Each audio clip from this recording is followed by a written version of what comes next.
Hello hi అందరికీ నమస్తే స్వాగతం సుస్వాగతం. గురు పరంపర గురు పరంపర కార్యక్రమాన్ని మనం చక్కగా చేసుకుంటున్నాము ప్రతిరోజు. ఈ ఇంత మంచి అవకాశం మనకి లభించినందుకు, ఈ అవకాశం ఇచ్చినటువంటి మనందరి గురువు జగద్గురువు బ్రహ్మర్షి పితామహ పత్రిజీకి వేల వేల కృతజ్ఞతలు చెప్పుకుంటూ కార్యక్రమంలోనికి వద్దాం. మనందరికీ ఎంతో ఎంతో జ్ఞానాన్ని ఇవ్వటానికి ప్రతిరోజు ఆ గురు పరంపరకి చెందిన మాస్టర్స్ వస్తున్నారు. ఆ పరంపరలో లేనప్పుడు మన ఆ మాస్టర్స్ యొక్క సందేశాలు తీసుకున్న మాస్టర్స్ వస్తున్నారు. చక్కగా ఈ కార్యక్రమానికి మనకి గురువుల ఆశీస్సులు ఎంతో ఎంతో ఉన్నాయి. ఈ రోజు కూడా మనకి అలాగా శారదా మేడం యూకే నుంచి వచ్చారు. మేడంకి మహావతార్ బాబాజీతో కనెక్షన్ ఏర్పడి గత 4 సంవత్సరాల నుంచి ధ్యానంలోకి వచ్చినప్పటి నుంచి ఆయన సందేశాలు తీసుకుంటూ అందరికీ వ్యాప్తి చేయాలి అని బాబాజీ సందేశంతో ఎన్నెన్నో క్లాసులు కండక్ట్ చేస్తున్నారు. ఎంతో జ్ఞానాన్ని ఇస్తున్నారు. ఈ రోజు అలాంటి మాట యొక్క జ్ఞానాన్ని తీసుకోవటానికి మహావతార్ బాబాజీ గురించి మనకి ఇంకా ఇంకా తెలుసుకోవటానికి విశేషంగా మేడంని ఆహ్వానించుకుందాం. సండే కాబట్టి ముందు మేడం క్లాసు, ఆ తర్వాత మనం ఏకతా ధ్యానం పార్టిసిపేట్ చేద్దాం. ముందైతే మేడంని ఆహ్వానించుకుందాం. Welcome madam. నమస్తే. నమస్తే. నమస్తే masters. Thank you so much for warm welcome. Thank you ma'am. నమస్తే అందరు మాస్టర్స్ కి నమస్తే అండి. సో చాలా మంచి ప్రోగ్రాము. ఆ ఇంట్యూషన్ రావటము, గురువుల దగ్గర నుంచి మనం నేర్చుకోవటము, అవన్నీ చాలా బాగుంది. సో ఈ అవకాశము నాకు ఇచ్చున్నారు మహావతార్ బాబాజీ గారి గురించి. మనము ఇవాళ నాకు ఎంత మటుకు తెలుసో ఆయన ఇచ్చిన కొన్ని సందేశాలు, అలాగా ఆయన గురించి ఇంకొంత ఎలాగా మనము ఇవాళ తెలుసుకుందాము. దానికి ముందు మనము ఒక 2 నిమిషాలు ధ్యానం చేద్దాము ఫ్రెండ్స్. చక్కగా మన పోస్టర్ తీసుకుందాం. కాళ్ళు క్రాస్ చేసుకుని వేళ్ళల్లో వేలు పెట్టుకుని, ఎవరన్నా కళ్ళద్దాలు ఉంటే పక్కన పెట్టేసేయండి. కళ్ళు మూసుకుని శ్వాస మీద ధ్యాస, శరీరం చక్కగా వదులుగా చేసుకుంటూ మన శ్వాస మీద ధ్యాస పెట్టినప్పుడు ఆలోచన రహిత స్థితికి వెళ్ళటం జరుగుతుంది. ఎప్పుడైతే ఆలోచన రహిత స్థితికి వెళతామో మన చైతన్యంతో మనం కనెక్ట్ అవుతాము. ఆ చైతన్యము విశ్వ చైతన్యంతో, అందరి మాస్టర్స్ తోటి, ఆస్ట్రల్ మాస్టర్స్ అందరు గురువుతోటి మనం కనెక్షన్ కుదురుతుంది మనకి.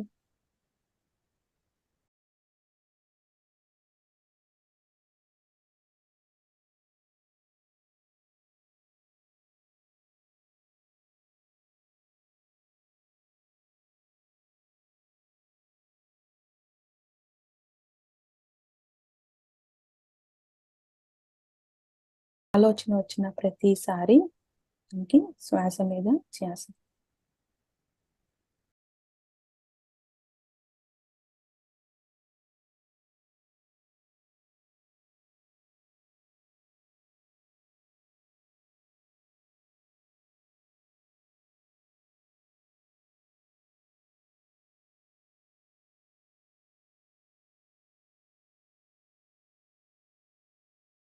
Last 1 minute.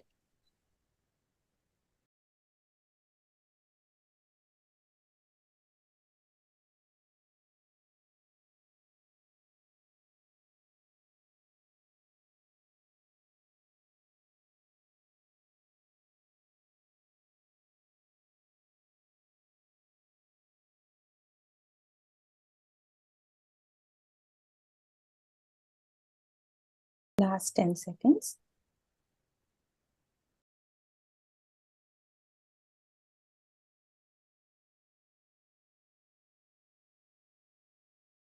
మెల్లగా ఇప్పుడు మన చేతి వేలు కంటిన్యూగా పెట్టుకుందాం ఫ్రెండ్స్.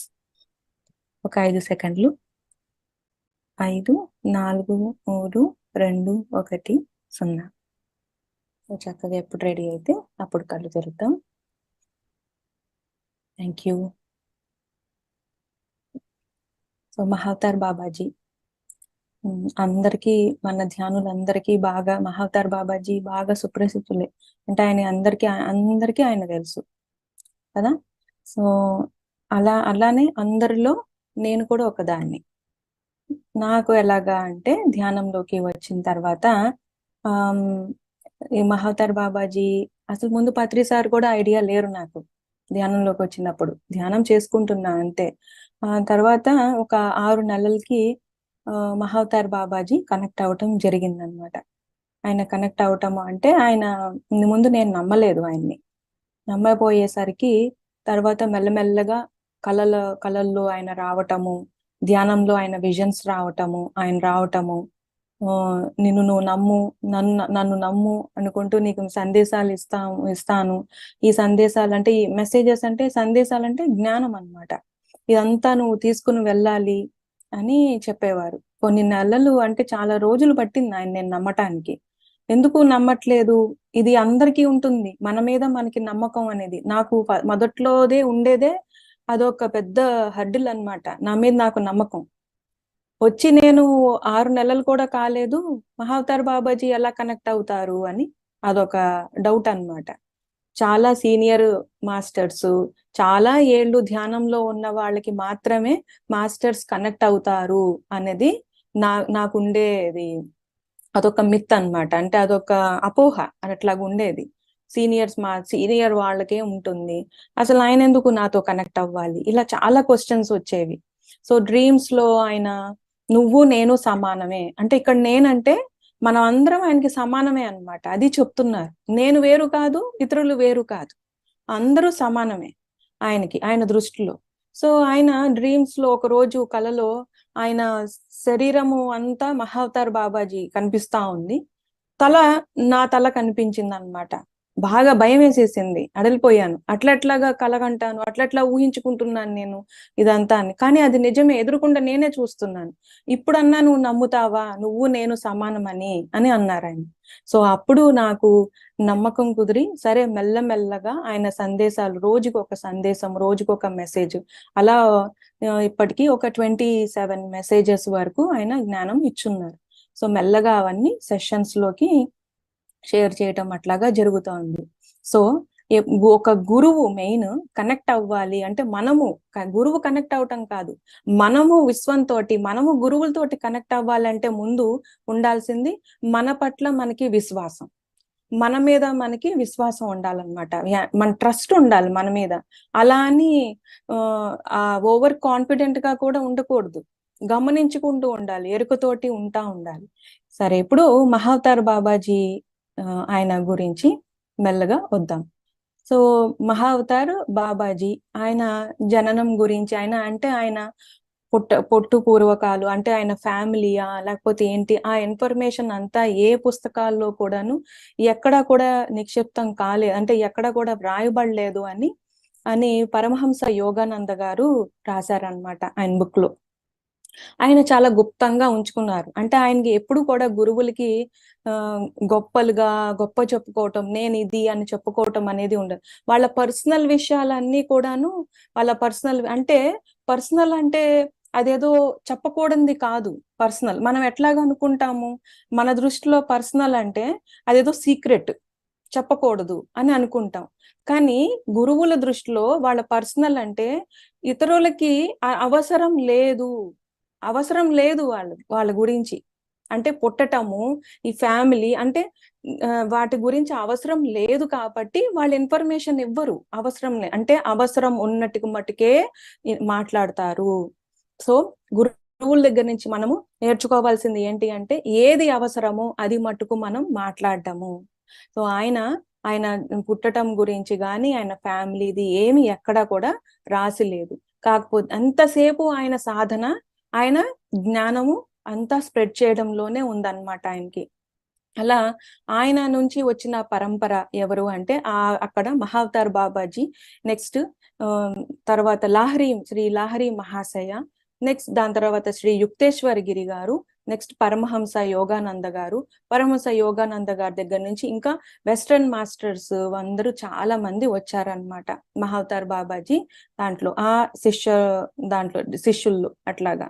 సో అట్లాగా ఆయన అవతార పురుషులయ్యారు. ఎన్నో సంవత్సరాలు భారతదేశంలో హిమాలయ పర్వతాల దగ్గర ఏకాంతంగా అన్నమాట. అంటే ఆయన ఒంటరిగా కూడా ఆయన సాధన చేసుకుంటూ, ఆయన తర్వాత అతి అరుదుగా ఆయన కనిపించేవారు అన్నమాట బయటకి. బయట జనాల్లో అక్కడ వాళ్ళకు కూడా ఆయన ఎప్పుడైతే ఆయన శరీరం లైట్ శరీరం, కాంతి శరీరం కదా, ఆ కాంతి శరీరం కాక మునుపు కూడా ఆయన అంతా గుహల్లో వాటిల్లో అక్కడ అంతా కూడాను ఆయన సాధన చేసుకునేవారు అనమాట. ఎక్కువగా బయటికి అట్లాగా కనిపించేవారు కాదు. సో కొంతమందికి మాత్రమే ఆయన ఆయన కనిపించటము, చాలా అరుదుగా మాట్లాడడము అనేది ఉంటుంది. ఆ కొంతమందికి కూడా ఎందుకు అంటే ఆయన ఏమి ప్రిఫరెన్స్ ఉండదు, పార్షియాలిటీనో లేకపోతే ఆయన ఏమి కొంతమందిని చూస్ చేసుకుంటారనేది ఉండదు అనమాట. సో ఏంటి అంటే ఆయన అక్కడ ఏదో జ్ఞానబోధ ఇవ్వాలి వాళ్ళకి, కొంతమందికి చెప్పాల్సి వస్తుంది జ్ఞానము, అంటే ఆయన మాట్లాడాల్సి వస్తుంది, అట్లా జ్ఞానం ఇస్తారు. కొంతమందికి ఆయన ఎపియరెన్సే, అంటే ఆయన చూస్తూనే వాళ్ళకి జ్ఞానోదయం అయిపోతుంది అనమాట. అలా ఉంటుంది ఈ గురువులందరూ కూడాను. సో అట్లా మహావతార్ బాబాజీ ఏంటి అంటే అమరులై అవతార పురుషులతో ఎన్నో సంవత్సరాలు అనమాట అమరులు. ఆయన శరీరం అనేది ఎట్లాగా అంటే ఇమ్మోర్టల్, ఆయన చిరంజీవి అన్నమాట.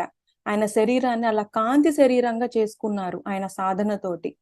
సో ఇట్లాగా హిమాలయ పర్వతాల్లో ఏకాంతంగా ఆయన యోగ సాధన, ధ్యాన సాధన అవన్నీ ఆయన చేసుకుంటూ ఆయన ఫిజికల్ బాడీని లైట్ బాడీగా మార్చేసుకున్నారు. లైట్ బాడీ అంటే కాంతి శరీరం అన్నమాట. కాంతి శరీరం, కాంతి అంటే ఏంటి? జ్ఞానము. అణువులో మన అణువులో ఆయన జ్ఞానాన్ని నింపుకున్నారనమాట. అంత జ్ఞానాన్ని, అంత కాంతి శరీరంగా ఆయన మార్చేసుకున్నారు ఒకే ఒక జన్మలో. మనలానే సాధారణంగా ఒక ఫిజికల్ బాడీ తీసుకుని ఆయన ఒక ఇమ్మోర్టల్ అయ్యారు, అంటే చిరంజీవిగా అయ్యి ఆయన ఒక ఎన్లైటెడ్ మాస్టర్ అయ్యారనమాట మహావతార్ బాబాజీ. అది ఎవరైనా కూడా సాధించగలరు అని ఆయన నిరూపించారు. ఇట్లాగా మనం కూడా చెయ్యగలం అని చెప్తారనమాట. అయితే అవతార్ అంటే ఏమిటి అసలు? అవతారం అంటాం మనం, విష్ణుమూర్తి అవతారాలు అంటాము, ఇట్లా దేవుళ్ళ అవతారం తీసుకున్నాం. అసలు ఈ అవతార్ అంటే ఏమిటి? మరి మహా అవతార్ బాబాజీ అని ఆయన మామూలుగా ఆయన పెట్టుకున్న పేరు బాబాజీ, అంటే ఆయన్ని అందరూ బాబాజీ అంటారు. మహా అవతార్ బాబాజీ అని లాహరి మహాశయ ఆయనకి ఇచ్చిన బిరుదు అనమాట. ఆయనకి అంటే లాహరి మహాశయ బాబాజీకి ఇచ్చారు. ఆయన చూడంగానే మహా అవతార్ బాబాజీ అని ఇట్లాగా ఆయన ప్రణామం చేశారనమాట. సో అవతార్ అంటే ఏంటి అంటే దైవము మానవ శరీరం తీసుకోవటం, అంటే ఒక డివైన్ కాన్షియస్. అవతార్ అంటే ఒక డివైన్ కాన్షియస్, ఒక దైవము మనలానే ఒక ఫిజికల్ బాడీ తీసుకోవటం. మరి అదే కదా విష్ణుమూర్తి ఎన్ని అవతారాలు తీసుకున్నారు, కృష్ణ అవతారం, రామ అవతారం. సో అవతారం అంటే ఒక దైవము ఫిజికల్ బాడీ అనేది తీసుకోవటం అన్నమాట. దాన్ని అవతార్ అని అంటారు.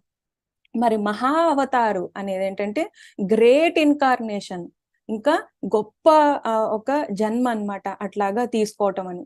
సో ఆయన్ని ఏమంటారు అంటే మహాకాయ అని కూడా పిలుస్తారు. మహావతార్ బాబాజీని అంట మహాకాయ అంటే ఇమ్మోర్టల్ బాడీ, అంటే చిరంజీవ. ఇప్పుడు హనుమాన్ మనకి ఎట్లాగా చిరంజీవులు ఉన్నారు కదా, అలాగా అశ్వత్థామ, హనుమాన్, మార్కండేయ, ఇలాగా ఈ చిరంజీవుల దాంట్లో కూడా. కాకపోతే మహావతార్ బాబాజీ గారి గురించి అప్పుడు అంత ప్రాచుర్యం అంతగా తెలియదు అనమాట. కానీ ఇప్పటికీ ఆయన అదే శరీరంతో ఎన్నో సంవత్సరాలు, అంటే ఎన్నో యుగాలు, శతాబ్దాలు ఆయన అదే శరీరంతో ఉండున్నారు. సో ఈ మహావతార్ అనే పేరిచ్చింది లాహరి మహాశయ. సో మహావతార్ బాబాజీ ఏంటి అంటే మరుగున పడిపోయిన ఆయన ఏం చేశారు అంటే మరుగున పడిపోయిన శాస్త్రీయమైన క్రియాయోగం, అంటే అదొక సైంటిఫిక్ అన్నమాట. శాస్త్రీయమైన క్రియాయోగ ప్రక్రియను యుగంలో పునరుద్ధరించారు, అంటే మళ్ళీ ఆయన ఇంట్రడ్యూస్ చేశారు, మళ్ళీ ఆయన తీసుకురావటం జరిగిందనమాట ఈ క్రియాయోగము. సో అది ఆయన మహావతార్ బాబాజీ ఇచ్చిన క్రియాయోగ దీక్ష లాహరి మహాశయకి ఇచ్చారనమాట. సో ఫస్ట్ ఆయన లాహరి మహాశయకి ఇవ్వటం జరిగింది. అయితే ఈ క్రియాయోగము మహావతార్ బాబాజీ ఏమి ఆయన సృష్టించాల, అంటే ఆయన కనిపెట్టడం కాదు, ఇది మహావతార్ బాబాజీనే చెప్పారనమాట. లహరి మహాశయకి చెప్పారంట. ఏంటి అంటే శ్రీకృష్ణుడు అర్జునుడికి చెప్పినది, తర్వాత ఉపదేశించినది, శ్రీకృష్ణుడు అర్జునుడికి ఉపదేశించినది, ఉత్తరోత్తర పతంజలి మహర్షికి, తర్వాత క్రీస్తుకి, సెయింట్ జాన్ కు, ఇట్లాగా ఇవన్నీ కూడాను అప్పుడే ఈ క్రియాయోగం అనేది ఉంది అప్పుడు. ఎందుకు ఈ క్రియాయోగం ఏంటి అంటే ఒక ఎన్లైట్మెంట్ పాత్ కి ఎన్లైట్మెంట్ అవ్వటానికి, అంటే ఒక ఆ సాధనతోటి సోల్ ఎవల్యూషన్ అనేది జరుగుతుంది అనమాట. అంటే ఆత్మ పరిణామం చెందుతూ ఉంటుంది, ఆత్మ యొక్క ఎన్లైట్ అవుతూ ఉంటుంది, జ్ఞానోదయం పొందుతూ ఉంటుంది అనమాట. సో ఈ క్రియాయోగం అనేది ఒక పద్ధతి. ఇప్పుడు అర్థమైంది కదా, క్రియాయోగం అనేది ఎప్పుడో ఉన్నది, ఆల్రెడీ ఉన్నది, మరుగున పడిపోయింది అనమాట. చాలా యుగాల వరకు మరుగున పడిపోయింది.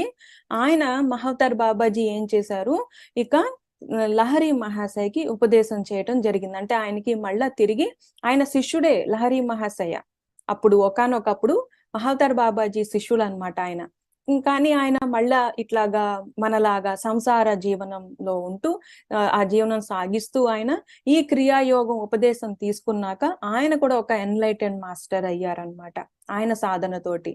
ఆయన తర్వాత శ్రీ యుక్తేశ్వర్ గిరి గారికి చెప్పడం జరిగింది ఆయన. సో ఈ క్రియాయోగం అంటే ఏంటి అసలు? ఈ క్రియాయోగ అంటే ఏంటి అంటే అదొక పురాణం అయిన, అంటే అదొక చాలా ఏన్షియంట్ అన్నమాట మెడిటేషన్ టెక్నిక్. అది అంటే ఎన్నో రకాల పద్ధతులు ఉంటుంది, ధ్యాన పద్ధతులు, అంటే ధ్యానం చేసే విధానాలు కావచ్చు, అట్లాగా టెక్నిక్స్ అంటాం. అవి చాలా రకాలు ఉంటుంది.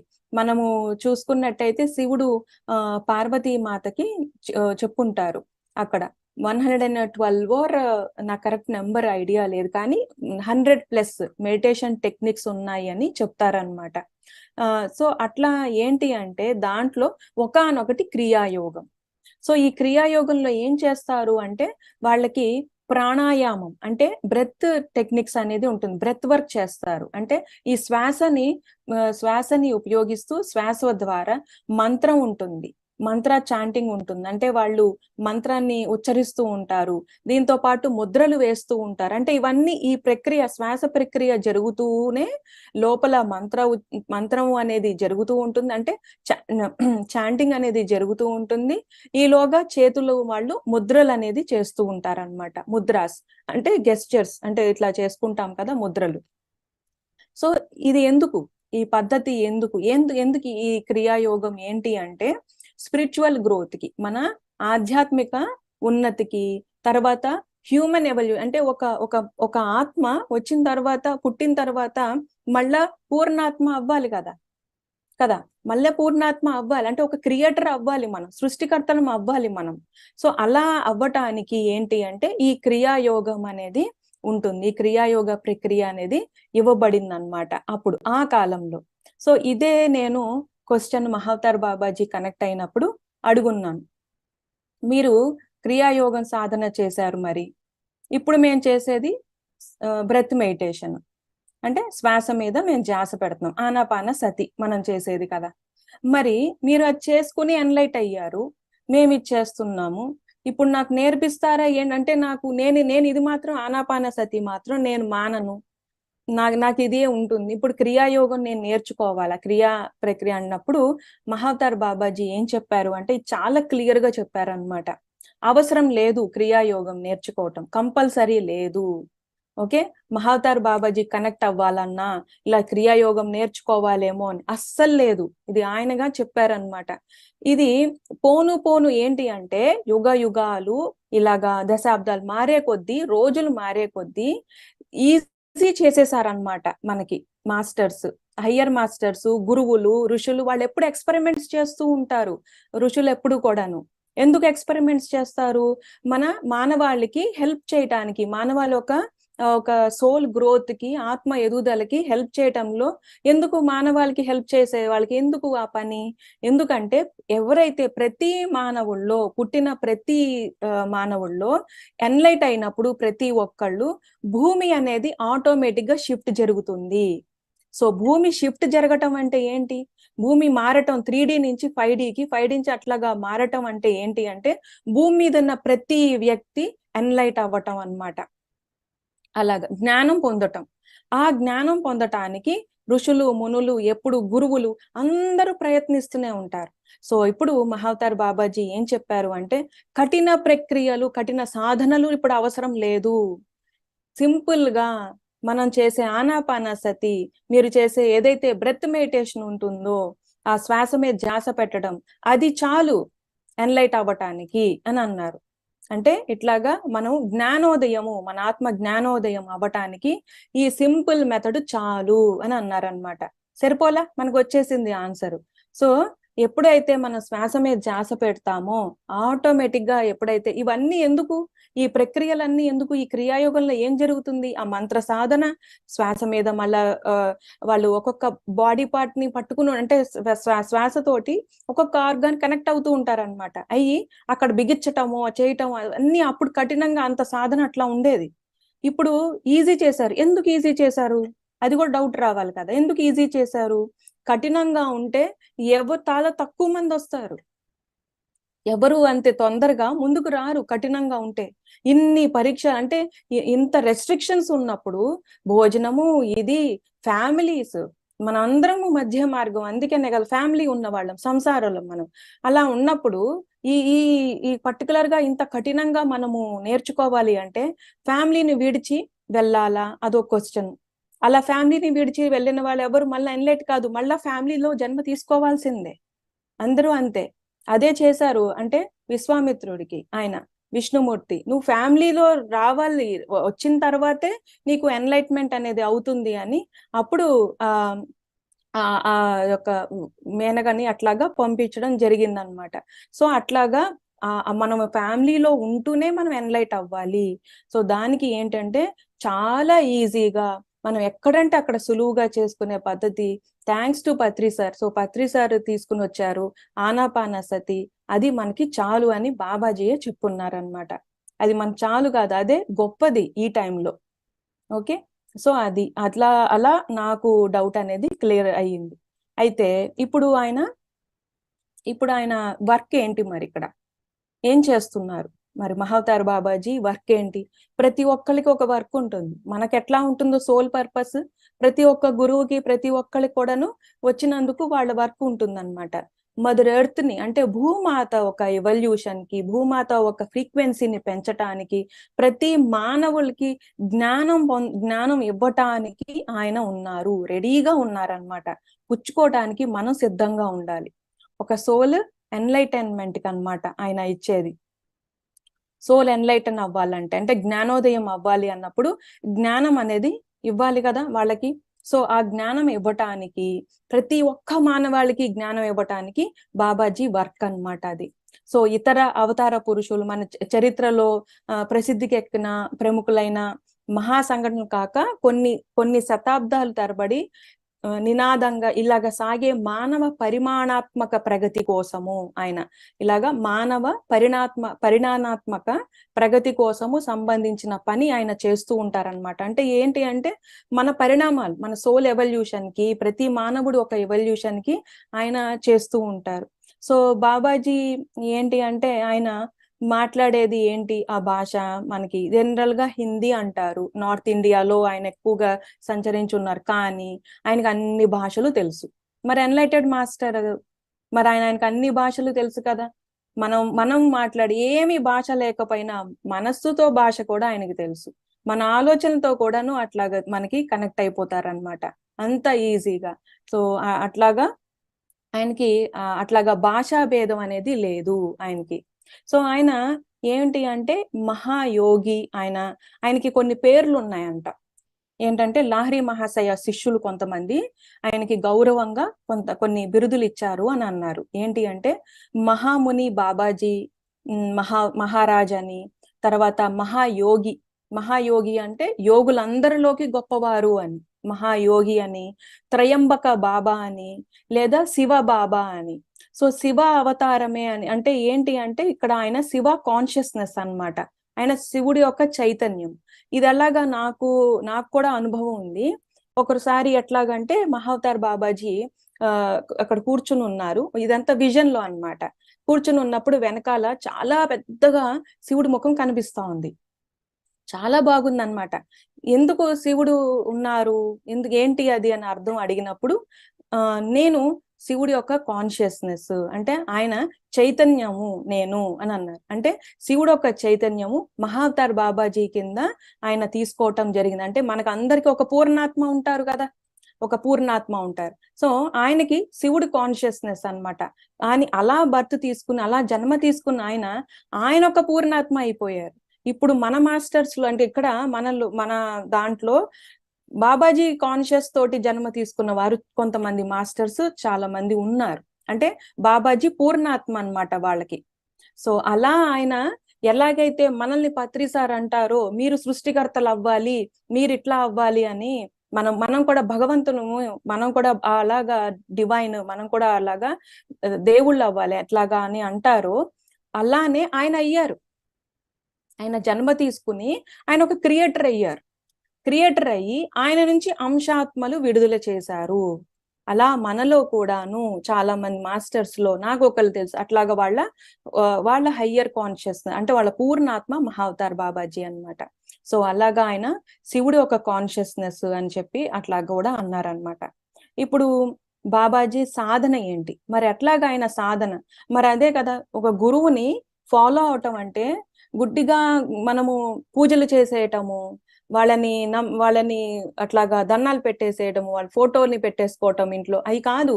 ఒక గురువుని మనము ఫాలో అవుతున్నాం, గురువుని మనం నమ్ముతున్నాము, ఆయన దగ్గర ఉంటున్నామంటే ఆయన దగ్గర నుంచి మనం నేర్చుకుని మనం కూడా ఆ స్థాయికి వెళ్ళాలి. అది ప్రతి గురువు కోరుకుంటారు.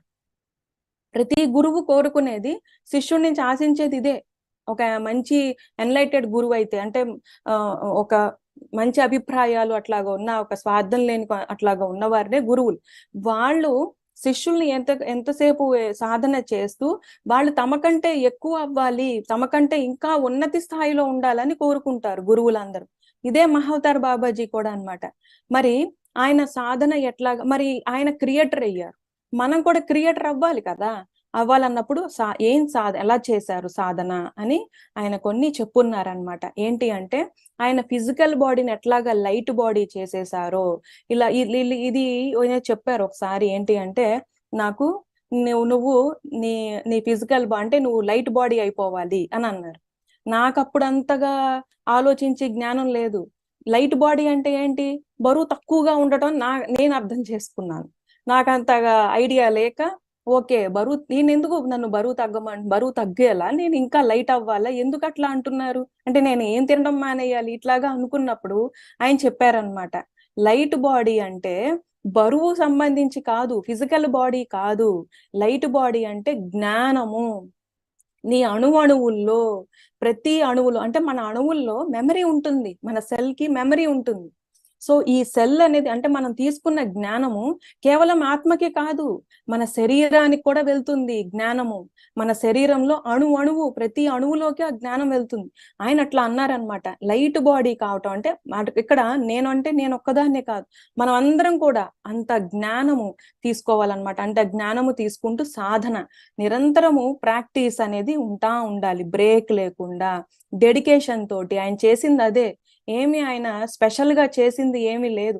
అలాని హిమాలయాల్లో పవర్ ఉంటుందండి, హిమాలయాల్లో ఆయన వెళ్ళి చేశారు కాబట్టి ఆయన అంత మాస్టర్ అయ్యారు కాదు. అప్పుడు అంతా ఇక్కడ ప్రాపంచికంలో ఒక ఇంట్లో కూర్చుని అలా సాధన చేస్తుంటే ప్రజలు ఊరుకుంటారా? ఊరుకోరు. వెళ్ళి అక్కడ డిస్టర్బ్ చేసేస్తూ ఉంటారు, వెళ్ళి దండం పెడతారు, లేకపోతే ఆ కోరికలతోటి వెళ్తా ఉంటారు. ఆయన సాధనకి ఉండదు అట్లాగా. అందుకనే అప్పుడు వాళ్ళందరూ మాస్టర్స్ ఏం చేసేవాళ్ళు, గురువులందరూ ఏకాంత ప్రదేశం చూసుకునేవాళ్ళు వాళ్ళ సాధన కోసం. వాళ్ళకి వాళ్ళ సాధనే ముఖ్యం. మాయలు మంత్రాలు చేసి ప్రజల్లోకి పేరు తెచ్చుకోవాలి, ఇలాగా నేమ్ ఫేమ్ వీటి వెనకాల ఉండరు గురువులు ఎవరు. సో వాళ్ళ సాధన అంత కాన్సన్ట్రేషన్ అన్నమాట. సో ఇక్కడ మనం నేర్చుకోవాల్సింది ఏంటంటే నిరంతరము ప్రాక్టీస్ చేస్తూ ఉండాలి, బ్రేక్ లేకుండా. ఎంత వీలైతే అంత సాధన చేస్తూ ఉండాలి. దాంట్లో కూడా కంగారు ఉండకూడదు, మనకి పేషెన్స్ తో ఉండాలి. స్పిరిచువాలిటీ ఎప్పుడు కూడాను అంటే ఆధ్యాత్మికత ఎప్పుడు కూడాను పక్కన ప్యారలల్ గా ఏంటంటే ఓర్పు ఉండాలన్నమాట. అలాగా పేషెన్స్ ఉండాలి, ఉంటేనే సాధన అనేది చక్కగా జరుగుతూ ఉంటుంది. కంగారు పడకూడదు. వాళ్ళకి వచ్చేసిందండి, వాళ్ళకి మెసేజ్ ఇచ్చారండి, నాకు మెసేజ్ ఇవ్వట్లేదు, తన మన అన్న భేదం ఉండకూడదు. అందరి అనుభవం మన అనుభవంగా తీసుకుంటూ ఉండాలి. అప్పుడు మనం ఫాస్ట్ గా ఎదుగుతాం. అందుకనే పత్రి సార్ అనుభవాలు వినండి అంటారు. ఎందుకంటే ఇతరుల అనుభవం మన అనుభవం అయిపోయినప్పుడు వాళ్ళలానే అంటే మనం కూడా ఫాస్ట్ గా ఎదుగుతాం అన్నమాట. ఆ సోల్ గ్రోత్ అనేది ఉంటుంది, ఆ అనుభవం మనకు వచ్చేస్తుంది. సో ఆయన చేసింది ఏంటి అంటే డెడికేషన్, తర్వాత ఆయన పేషెన్స్, ప్రాక్టీస్, ఇవే ఆయన సాధన. ఇది ఇట్లానే ఆయన నిరంతరం చేసుకుంటూ అంత ఎన్లైటెడ్ మాస్టర్ అయ్యారనమాట. ఇతర సీక్రెట్స్ ఏమీ లేదు. ఆయన తర్వాత ఆయన ఏంటి అంటే తర్వాత ఇంకోటి గురించి చెప్పారు, మౌనం గురించి చెప్పున్నారు. ఎక్కువగా మౌనం గురించి చెప్తారనమాట మహావతార్ బాబాజీ. సో మౌనం ఒక గొప్పదాని గురించి మనకి తెలుసు, పత్రి సార్ చాలా సార్లు చెప్పున్నారు కదా. సో మౌనం ఎలా చెయ్యాలి, మౌనం అంటే ఏంటి అని నాకు అప్పుడు మౌనం గురించి అంతగా ఐడియా, అసలు మౌనం అనేది ఏం తెలీదు నాకు. సైలెన్స్ లో ఉండటం అంటే మాట్లాడకుండా ఉండటం అనుకున్నాం. కానీ ఎంతసేపు మాట్లాడకుండా ఉంటాం మనం? ఇళ్లల్లో ఉంటాము, ఏదోటి మాటలు వస్తూ ఉంటుంది.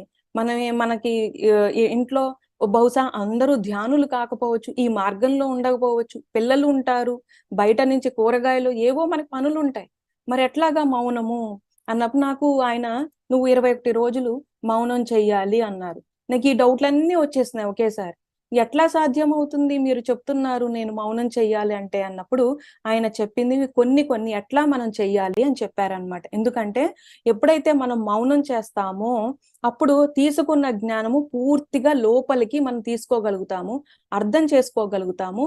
ఒకటి. రెండవది, మన గురించి మనకి తెలుస్తుంది బాగా. మౌనం ఎప్పుడు చేస్తామో సెల్ఫ్ రియలైజేషన్ అంటారు, అంటే మన గురించి మనకి తెలియటం అన్నమాట. అది ముఖ్యం. ఉత్తినే మెడిటేషన్ చేసుకుని బుక్స్ చదివేస్తూ ఇన్నేళ్ళు మనం మెడిటేషన్ లో ఉన్నాము అని మనం అనుకుంటే లాభం లేదు. మనం ఎంతసేపు మనల్ని మనం సెల్ఫ్ చెక్ చేసుకుంటూ ఉండాలన్నమాట. చేసుకుంటూ ఉన్నప్పుడు అది ఎట్లా కుదురుతుంది? మనము వారంలో కనీసము ఒక రోజు మౌనం అనేది మనం ప్రాక్టీస్ చేస్తూ ఉండాలి. లేదు నెలలో ఒక రోజు, నెలకు ఒక రోజు ఏమన్నా పెట్టుకోవాలి. సో అలాగా మన ఇష్టం. ఇప్పుడు ఆ మౌనం చేసినప్పుడు ఎట్లా ఉండాలి? ఆయన ఫస్ట్ చెప్పారు ఏంటి అంటే అంతర్మౌనము ముఖ్యము. సో మౌనం అంటే ఏంటి అంటే మాట్లాడకపోవటము, మాట్లాడడం అది సెకండరీ. మాట్లాడకపోవటం సెకండ్, నెక్స్ట్ వస్తుంది. ఫస్ట్ స్టెప్ ఏంటి అంటే లోపల శూన్యం చేసుకోవటము. ఇన్నర్ టాక్ ఉంటుంది కదా, మనసులో మనం మాట్లాడేసుకుంటూ ఉంటాం, అది ఉండకూడదు అని అన్నారనమాట. మనము అంతర్మౌనం అనేది ముఖ్యం. సో రెండవది మాట్లాడకూడదు. ఆ మాట్లాడేది ఎట్లాగు అంటే మాట్లాడాల్సి వచ్చినప్పుడు ముక్కలు అంటే చాలా ప్రిసైజ్ గా, అంటే చాలా కొంచెంగా మాట్లాడమంటారు అనమాట. అంటే ఆ మొత్తం అర్థాన్ని 2, 3, 4 పదాల్లో చెప్పి ఊరుకోవటం ఒకటి. అలాగా ఫస్ట్ది ఏంటి అంటే అంతర్మౌనము, లోపల ఇన్నర్ టాక్ అనేది ఉండకూడదు. అలాగా మన గురించో ఇతరుల గురించో ఏదోటి క్యాసెట్ నడుస్తూనే ఉంటుంది లోపల మనకి, అది ఉండకూడదు అనమాట. దానివల్ల ఎనర్జీ కూడా లూజ్ అవుతా ఉంటుంది. సో రెండోది మాట్లాడినప్పుడు ఎవరన్నా మనకి మాట్లాడాల్సి అవసరం వచ్చినప్పుడు ఇలాగా మాట్లాడచ్చు, పర్వాలేదు అని అన్నారనమాట. మాట్లాడినప్పుడు ప్రిసైజ్ గా చాలా కొంచెంగా అలా సమాధానం ఇవ్వాలి. మూడవది, అరవటము చెయ్యకూడదు. అంటే అట్లాగా కసురుకోవటము, ఇతరులని మనము భావోద్వేగాలు అన్నమాట, అతిగా భావోద్వేగాలు అనేవి ఎక్కువగా నువ్వు చెయ్యకూడదు. ఎందుకంటే మౌనం ఉన్నప్పుడు ఎమోషన్స్ ఎప్పుడు కూడా బ్యాలెన్స్ చేసుకుంటూ ఉండాలన్నమాట. ఇంకా మౌనం లోపల ఉద్రేకం వచ్చేస్తూ ఉంటుంది, బయటకు మాత్రం అట్లా కలిసి ఇంకా మౌనం ఏముంటుంది, మొత్తం మనకి మళ్ళా యథావిధిగా అయిపోతాం. సో ఆర్గ్యుమెంట్లు ఇట్లాంటివన్నీ అంటే ఇతరాత్రి ఇవన్నీ అవాయిడ్ చేయాలి మనం. తర్వాత టీవీ చూడొద్దు అని అన్నారు. సోషల్ మీడియాకి దూరంగా ఉండు, అంటే మన ఫేస్బుక్లు ఇట్లాంటివి అన్నెసెసరీవి ఇవన్నీ కూడాను పక్కన ఉంచేసేయి అని చెప్పి అన్నారు అన్ని రోజులు. తర్వాత ధ్యానము, ఎంత వీలైతే అంత ధ్యానం చెయ్యాలి. ఓకే. తర్వాత పుస్తకము వీలైతే అట్లాగా ఒక బుక్ చదవటం, మరీ ఒక రోజులో 4-3 కాదు, ఒక్క పేజ్ అట్లాగన్నా చదివి ఆ జ్ఞానాన్ని ధ్యానంలో కూర్చుని ఆ మొత్తం ఏం చదివాము అని మనము లోపలికి తీసుకోవటం అన్నమాట, దాన్ని అర్థం చేసుకోవటం. సో ఇట్లాగా ఆయన మౌనం గురించి చెప్పారు. ముఖ్యంగా ఆ రోజు ఫుడ్ లైట్ ఫుడ్ తీసుకోవాలి అన్నారనమాట. అది డిపెండ్స్ ఇంకెవరికి వాళ్ళకి. అయితే ఫ్రూట్స్ అట్లాగా, కానీ నిరాహారంగా అంటే ఉండగలిగితే, కానీ కంపల్సరీ కాదు. అలాగా పొట్టని మనము ఇబ్బంది పెట్టుకుని మన శరీరాన్ని ఇబ్బంది పెట్టుకోమని ఏ గురువు చెప్పరు. అలా అని అతిగా తినేయకూడదు అనమాట. సో ఎట్లాగా అంటే అలాగా ఒక పూట నేను ఎట్లా చేసేదాన్ని అంటే ఒకే రోజు ఓకే ఒక రోజు ఫ్రూట్స్ తోటి అట్లాగా ఉన్న రోజులు ఉంది. కానీ ఒక విపరీతంగా ఆకలేస్తా ఉంటుంది. ఆకలేసినప్పుడు మౌనం ఉండాలంటే ఎట్లాగా, సైలెన్స్ ఉండాలంటే ఓ పక్క పొట్ట అరుస్తా ఉంటుంది, అంటే కావాలి ఫుడ్. అప్పుడు ఏంటి అంటే నేనేం చేసున్నాను, మధ్యాహ్నము చాలా లైట్ ఫుడ్, అంటే అట్లాగా రా ఫుడ్ మెయిన్, అట్లాగా వెజిటేబుల్స్ సలాడ్స్ అట్లా రా ఫుడ్. ఈవినింగ్ అట్లాగా ఏమన్నా ఫ్రూట్ అట్లాగా. అది కూడా ఒక్కరోజే. ఓకే. ఆ ఒక్కరోజు అంటే నిదానంగా మనము మార్చుకుంటూ ఉండాలి. మన సిస్టమ్ ఒకేసారి మారాలంటే ఫిజికల్ బాడీని కూడా ఇబ్బంది పెట్టకూడదు మనం. సో దానికి అనుగుణంగా దానికి అట్లాగా చేసుకుంటూ మన ఫోకస్ ఎంతసేపు మన మౌనం మీద ఉంటుంది. ఓకే. ఫుడ్ అనేది తర్వాత. సో అట్లాగా అది చెప్పున్నారనమాట. సో ఇవన్నీ చేస్తున్నప్పుడు అట్లాగా మళ్ళీ చేసే పని మీద మైండ్ఫుల్నెస్ అంటే కాన్సన్ట్రేట్ చేయాలి చేసే పని మీద. ముఖ్యం అది. మౌనం చేస్తున్నప్పుడు మనము కూరగాయలు తరుగుతున్నాం అనుకుందాం. కూరగాయలు తరుగుతున్నప్పుడు ఏంటి అంటే మన మన దృష్టి ఆయన ఇదే చెప్పున్నారనమాట. నీ దృష్టి నీ చెయ్యి ఆ కాయగూర మీద మాత్రమే ఉండాలి. అంతే. ఇది ఫోకస్ అంటే. నీ చెయ్యి ఆ కాయగూరం ఎట్లాగా నేను తరుగుతున్నాను, ఇట్లాగా ఫోకస్ ఉండాలి. మధ్యలో వచ్చినాయి అన్నమాట ఆలోచనలు. మరి బాగా అలవాటు అయిపోయింది కదా మైండ్కి అటు ఇటు వెళ్ళిపోవటం. అలాగ అయిపోయినప్పుడు మళ్ళీ అటు ఎటో వెళ్ళిపోతుంది ఆలోచన. ఉన్నప్పుడు తట్టుకోలేకపోతున్నాను. ఆయనేమో మైండ్ఫుల్నెస్ అంటారు, ఏమో ఆలోచన వస్తుంది, మళ్ళా నేను వెనక్కి తెచ్చుకుని మళ్ళా దాని మీద ఉన్నప్పుడు కష్టంగా అనిపించి అప్పుడు బాబాజీయే చెప్పున్నారనమాట. ఏం పర్వాలేదు, అట్లాగా ఆలోచన వచ్చినప్పుడు ఏం చెయ్యి, నీకు ఎప్పుడైతే శ్వాస మనం ఏం చేస్తాము, ధ్యానం చేసినప్పుడు ఆలోచన వచ్చిన ప్రతిసారి శ్వాసని గమనిస్తాం కదా. అప్పుడు ఏమవుతుంది, ఆలోచన నుంచి కట్ అయిపోతాం. అదే ఆయన చెప్పారనమాట. నువ్వు ధ్యానంలోనే కాదు, మైండ్ఫుల్నెస్ అంటే ఇట్లాగా ఏకాగ్రత ఆగా పని చేస్తున్నప్పుడు, ప్రాక్టీస్ చేస్తున్నప్పుడు, నీ ఆలోచన వెళ్ళిపోతున్నప్పుడు మళ్ళా నీ ధ్యాస శ్వాస మీద పెట్టుకో. నీ ధ్యాసని శ్వాస మీద పెట్టుకున్నప్పుడు మళ్ళా నువ్వు ఆ టైంకి ఆ ప్రెసెంట్ మూమెంట్ కి వచ్చేస్తావు అని అన్నారనమాట. అంటే చాలా తేలిగ్గా మనకి అన్ని ఇచ్చేస్తారు ఆయన, అన్ని చెప్తారనమాట, మనం ప్రాక్టీస్ చేయటమే. సో ఒకటే ఆయన చెప్పారు. ఒక ఎగ్జాంపుల్ ఏం చెప్పారు అంటే గాలిపటం చెప్పారనమాట. ఆయన వీళ్ళ ఎగ్జాంపుల్స్ కూడా ఇస్తా ఉంటారు. ఎలా అంటే నువ్వు గాలిపటము అలాగా మనం ఎగరేస్తున్నప్పుడు బాగా గాలి వచ్చేసి, లేకపోతే గాలిపటం దూరంగా వెళ్ళిపోతుంటే నువ్వేం చేస్తావు, దూరంగా వెళ్ళిపోతుంటే అంటే మనం ఏం చేస్తాం, తాడుని వెనక్కి లాక్కుంటాం ఇలాగా కదా, గాలిపటాన్ని వెనక్కి లాక్కుంటాం దగ్గరికి బ్యాలెన్స్ అవటానికి. సో అదే అన్నారనమాట. నీ ఆలోచన గాలిపటం అయితే ఆ దారం ఏంటి అంటే నీ బ్రెత్, మళ్ళా నీ ధ్యాసని నువ్వు మళ్ళీ వెనక్కి తెచ్చుకోవటమే అని అన్నారు. సో అట్లాగా ఈజీగా మనము మైండ్ఫుల్నెస్, ఒకవేళ లేదు మౌనం కాదండి నాకు మైండ్ఫుల్నెస్ కావాలంటే ఏకాగ్రత పెంచుకోవాలన్నప్పుడు కూడా మనకి ఈ సాధన అనేది ఈ ఉపయోగపడుతుంది అనమాట. సో అట్లాగా ముఖ్యంగా ఆయన సాధన మౌనం, ఆయన ఎక్కువగా చేసింది మౌనం అన్నమాట. అలా ఆయన ఎన్లైటన్ అయ్యారు. సో ఇంకొకటి ఆయన ఏం చెప్పారు అంటే, ఆయన అంతా ఇదే కదా, ఆయన చెప్పాల్సిందంతా కూడా విజ్డమే. ఆయన గురించి తెలుసుకోవటం అంటే ఆయనలాగా ఎట్లా అవ్వాలి అని ఆయన అదే అంటారు. సో ఫస్ట్ ఆయన ఏం చెప్పారు అంటే, మొదటి అడుగు నీదవ్వాలి. ఏ ప్రయత్నమైనా, మరి ఇంత సాధన చెప్పారు, మౌనం గురించి చెప్పారు కదా. సో ఫస్ట్ ఏం చెప్పారు, ఫస్ట్ స్టెప్ నీ నుంచి ఉండాలి అని అన్నారు. అంటే మన నుంచి ఉండాలన్నమాట. అంటే దానికి ఇంట్రెస్ట్ గా మనం మగ్గు చూపించాలి, మనం ప్రయత్నం చెయ్యాలి. అప్పుడు ఏమన్నారు, ఒక అడుగు నీదైతే 10 అడుగులు నేను తీసుకుని వెళ్తాను నిన్ను. ఒక అడుగు నీదైతే 10 అడుగులు నీకు నేను హెల్ప్ చేస్తా, నేను చేయి పట్టుకుని నేను తీసుకెళ్తా 10 అడుగులు. మళ్ళీ తిరిగి 11వ అడుగు నీదవ్వాలి అని అన్నారు. ఎంతసేపు మనం అప్పచెప్పేసాం, మాస్టర్స్ చూసుకుంటారు కదా, నేనేం చేయనవసరం లేదంటే అది కుదరదన్నమాట. సో ఏంటి అంటే ఫస్ట్ స్టెప్ మనది, తర్వాత వాళ్ళు హెల్ప్ చేస్తారు, మనకి అందరు మాస్టర్స్ హెల్ప్ దొరుకుతుంది మన గురువుల నుంచి, బాబాజీ హెల్ప్ చేస్తారు. కానీ 11వ అడుగు తిరిగి మనదై ఉండాలి. మరి ఏది మొదటి అడుగు, ఏది 11వ అడుగు మనకి ఏం తెలుస్తుంది, ఎలా హెల్ప్ చేస్తున్నారు? సో హెల్ప్ అనేది మనకి దొరుకుతూనే ఉంటుంది. మనకని ప్యారలల్ గా మనము సాధన చేసుకుంటూనే ఉండాలన్నమాట.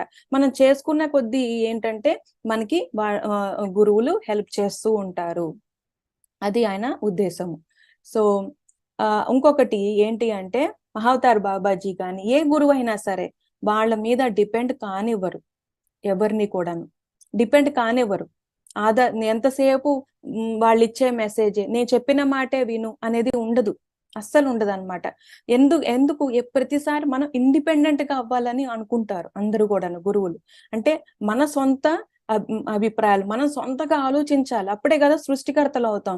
క్రియేటర్ అవ్వాలంటే మనం ఎవరన్నా ఇక్కడ మనం వెళ్ళి అడిగినట్టు ఇంకొక క్రియేటర్ దగ్గరికి వెళ్ళి నేను ఎట్లా క్రియేట్ చేయాలి, నాకు హెల్ప్ చేయవా అని అడుగుతామా? లేదు కదా.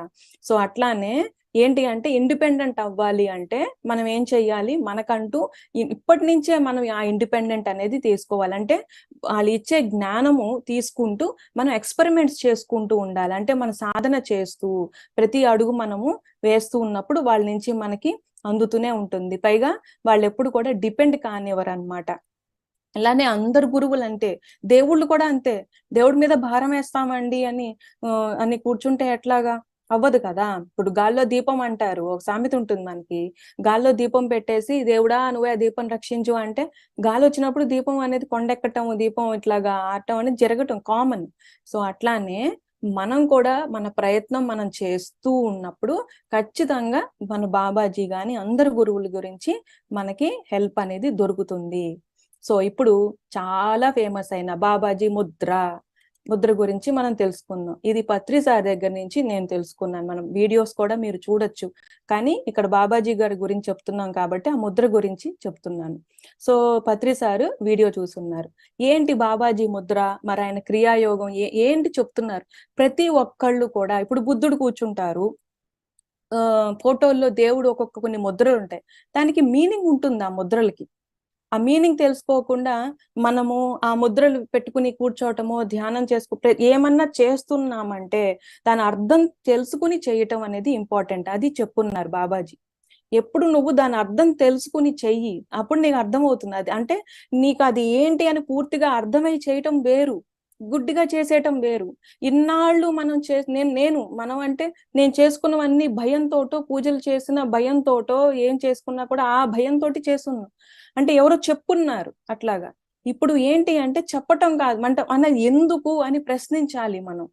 ఎప్పుడైతే ప్రశ్నిస్తామో అప్పుడు మనం ఎన్లైట్ అవుతూ ఉంటాం, అప్పుడు మనం జ్ఞానాన్ని తీసుకుంటూ ఉంటాం. బాబాజీ కనెక్ట్ అయినప్పుడు ఆయన ఏం చెప్పారు అంటే, ఆయన మెసేజ్ ఇస్తారు కదా నువ్వు ధ్యానంలో కూర్చో అన్నారు. సరే కూర్చున్నాను. ఆయన మెసేజ్ ఇస్తారు కదా అని కూర్చున్నాను అనమాట. ఏంటి ఇంకా ఇవ్వట్లేదు అని. అప్పుడు ఆయన అన్నారు నువ్వు ప్రశ్నలు వేయి అని అన్నారు. నాకు ప్రశ్నలు ఎక్కడొస్తాయి, నాకెక్కడ వస్తుంది ప్రశ్నలు వేసే జ్ఞానం కూడా నాకు లేదు బాబాజీ, నాకేం తెలీదు అంటే, లేదు నీకు ప్రశ్నలు ఉన్నాయి. నువ్వు నీ శ్వాస మీద ధ్యాస పెట్టి నువ్వు అంటే లోపలికి వెళ్ళు, నీ అంతరంలోకి వెళ్ళు, అక్కడ ప్రశ్నలు ఉంటాయి, ప్రశ్నలు అడుగు, దాన్ని బట్టి ఈ మెసేజెస్ అంటే జ్ఞానం ఇవ్వబడుతుంది అని అన్నారు. అప్పుడు నేను అది ట్రై చేశాను. లేదండి కుదరదండి, నేను కళ్ళు తెరిచి లెగిసిపోతే ఎవరేం చేయలేరు. బాబాజీ కూడా చేయి పట్టుకుని కూర్చోబెట్టరు. ఏ గురువు కూడా బలవంతంగా కూర్చోబెట్టరు మనల్ని. ఆయన చెప్పింది సార్ ట్రై చేసినప్పుడు అప్పుడు కర్మ గురించి ఏంటి, సోల్ ఒక ప్లాన్ ఏంటి అసలు మనం సృష్టి ఎలా జరిగింది, సృష్టి కొన్ని క్వశ్చన్స్ కి అవన్నీ కూడాను ఆయన చెప్పున్నారనమాట. అప్పుడు వచ్చిన మెసేజెస్ రావటము అవన్నీ కూడా. సో ఎప్పుడు కూడాను మనము ప్రశ్న వేసుకోవాలి, ప్రశ్నించాలి, అప్పుడు మనకి ఆన్సర్ అనేది దొరుకుతుంది. ఒక్కోసారి వెంటనే దొరకదు, వెయిట్ చెయ్యాలి. మరి పేషెన్స్ ఉండాలి అని అనుకున్నాం కదా. స్పిరిచువాలిటీలో, ఆధ్యాత్మికతలో ఓర్పు ఉండాలి. మన సాయిబాబా గుళ్ళో రాసుంటారు కదా, నిష్ఠా సబూరి అని. నీకు డెడికేషన్ ఉండాలి, పేషెన్స్ ఉండాలి అని అన్నారనమాట. సో అది నెక్స్ట్ ఆయన ముద్ర గురించి. ఈ ముద్రల గురించి ఏంటి అంటే ఇది పత్రి సార్ ఎక్స్ప్లెయిన్ చేశారు చక్కగా. మళ్ళా మీరు కాంటే ఇంకా బాగా నాకంటే ఎక్స్ప్లెనేషన్ ఉంటుంది, పత్రి సార్ చెప్పుంటారు. సో ఈ చిటికెన బాబాజీ ముద్ర ఇలా ఉంటుంది కదా. సో ఈ చిటికెన వేలు ఏంటి అంటే మన ఫిజికల్ బాడీ అంట, మన భౌతిక శరీరం. సో ఇది ఏంటి అంటే మన మనసు, ఈ రింగ్ ఫింగర్ అంటారు కదా, దీన్ని ఉంగరం అది తొడుక్కుంటూ ఉంటాం. సో ఇది మనసు అంటే ఇదేమో ఫిజికల్ బాడీ, ఇదేమో మనసు, ఇదేమో బుద్ధి. ఈ మధ్యలోది ఏంటి అంటే పెద్ద వేలు బుద్ధి. తర్వాత ఇది ఇది ఏంటి అంటే మన ఆత్మ, జీవాత్మ, ఇది మనం అన్నమాట. ఇది సర్వాత్మ అని అన్నారు పత్రి సార్. సో ఇట్లా చేయి పెట్టినప్పుడు ఇవన్నీ ఒకటిగా ఉండి ఇది మాత్రము సపరేట్ గా ఎందుకు ఉంటుంది? సో ఆయన అన్నారన్నమాట పత్రి సార్, దేవుడు ఏమన్నా తెలియక అంటే దేవుడు ఇట్లాగా సరదాగా ఏమన్నా ఇట్లా క్రియేట్ చేశారా మనకి అని అన్నారనమాట ఆ వీడియోలో. కాదు, దానికి ఒక అర్థం ఉంది. ఏంటి ఆ అర్థము అంటే ఆయన చెప్తున్నారన్నమాట. బుద్ధి అనేది ఏంటి అంటే ఇక్కడ పెద్ద వేలు కదా, ఈ బుద్ధి మనసు కంటే గ్రేట్ అంట. ఈ మనసు అంటే సైజులో చూస్తే ఇదేంటిది బుద్ధి అన్నారు, ఇది మనసు, ఇది ఏంటి మన ఫిజికల్ బాడీ. సో బుద్ధి మనసు కంటే గ్రేట్ అంట, అంటే చాలా ఎక్కువ. ఈ మనసు శరీరం కంటే ఎక్కువ అన్నమాట. సో ఇదేం చెయ్యాలి అంటే ఈ ఈ మన మధ్యలోది ఏంటి అంటే ఇది మధ్యములు ఎవరు అంటే ఎవరైతే అటు ఇటుగా అంటే ఎక్కువ కాకుండా అటు తక్కువ కాకుండా వాళ్ళ బుద్ధి సమానంగా అట్లా ఉంటుందో, మధ్య మార్గంలో ఉంటారో, ఎక్కువ కాకుండా తక్కువ కాకుండా నిద్రిస్తూ ఉంటారో, ఎక్కువ కాకుండా తక్కువ కాకుండా భోజనం తీసుకుంటూ ఉంటారో, అది అని చెప్పి అన్నారనమాట. ఇది బుద్ధి. సో బుద్ధి ఎప్పుడు కూడా మధ్య మార్గంలో ఉండాలి. ఎట్లా కృష్ణుడు ఎగ్జాంపుల్ చెప్తూ కృష్ణుడు అంటారంట, పాండవుల్లో నేను మధ్యముణ్ణి అంటారంట కృష్ణుడు. సో ఏంటి అంటే అటు ఇటు కాకంటే వాళ్ళని బ్యాలెన్స్ చేసే, ఈ పాండవుల్ని బ్యాలెన్స్ చేసేవారిగా కృష్ణుడు చెప్పుకున్నారనమాట. అంటే అలాగా బ్యాలెన్స్ గా మెయింటైన్ చేయాలి. సో ఎవరైతే ఈ మిడిల్ పాత్ ఫాలో అవుతూ తర్వాత ఇంకా ఈ మిగిలిన ఫింగర్స్ ఏంటి ఇంకా చెప్పుకున్నారేంటి అంటే ఈ శరీర ధర్మము, మనసు ధర్మము, బుద్ధి ధర్మము, ఈ మూడు కూడాను వదిలేసేయాలి అని అన్నారు. అంటే ఇట్లా అవ్వాలి అంటే ఇట్లా ఉండాలి, ఇట్లా అవ్వాలంట మనం, ఇట్లా నుండి ఇట్లా అవ్వాలి. ఇట్లా ఏంటి అంటే ఈ మూడు విడిచిపెట్టేసేయాలి అంట. సో ఇది ఏంటి అంటే ఇది పరమాత్మ అనుకున్నాం కదా, ఇది పరమాత్మ, ఇది సర్వాత్మ. సో ఈ జీవాత్మ, ఇది పరమాత్మ. ఈ జీవాత్మ పరమాత్మతోటి కలవాలి. కలిసినప్పుడు లాగా వంగి వినయంతోటి ఎప్పుడైతే మన ఆత్మ పరమాత్మతోటి ఎప్పుడైతే సర్వాత్మతోటి ఇట్లాగా కలుస్తుందో, సర్వాత్మతోటి జీవాత్మ సర్వాత్మతోటి కలిసినప్పుడు పరమాత్మ అవుతుందంట. ఓకే, జీవాత్మ పరమాత్మతోటి కలిసినప్పుడు సర్వాత్మ అవుతుంది. ఇదే బుద్ధుడు ముద్ర అన్నమాట. అంటే కృష్ణుడు కూడా ఇట్లానే ఉంటారు కదా, వాళ్ళందరూ పరమాత్ములు అన్నమాట. ఇలా అంటే పరమాత్మ అని అర్థము వాళ్ళు. సో మనము ఇలా కావాలి అంటే ఏం చెయ్యాలి?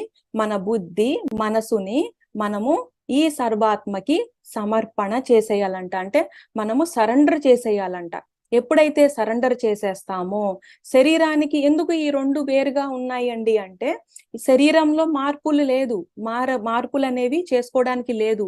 శరీరాన్ని యథావిధిగా శరీరం ఎట్లా ఉందో అది పర్ఫెక్ట్, శరీరం పర్ఫెక్ట్, ఆత్మ ప్యూర్, శరీరము పర్ఫెక్ట్ గా ఉంది. సో ఈ రెండిట్లో చేంజెస్ అంటే మార్పులు అనేవి అవసరం లేదు. సో ఎక్కడ మార్పులు అనేది కావాలి మనకి? మన బుద్ధిలో మన మనసులో మార్పు కావాలి, మన బుద్ధి మనసు. సో ఈ బుద్ధి మనసుని మనం ఏం చెయ్యాలంట? సర్వాత్మకి అంకితం, సరెండర్ చేసేసినప్పుడు అప్పుడు మనకి మనము ఈ విధంగా అయిపోతాము. ఈ విధంగా అంటే మనము పరమాత్మ కింద అయిపోతామన్నమాట.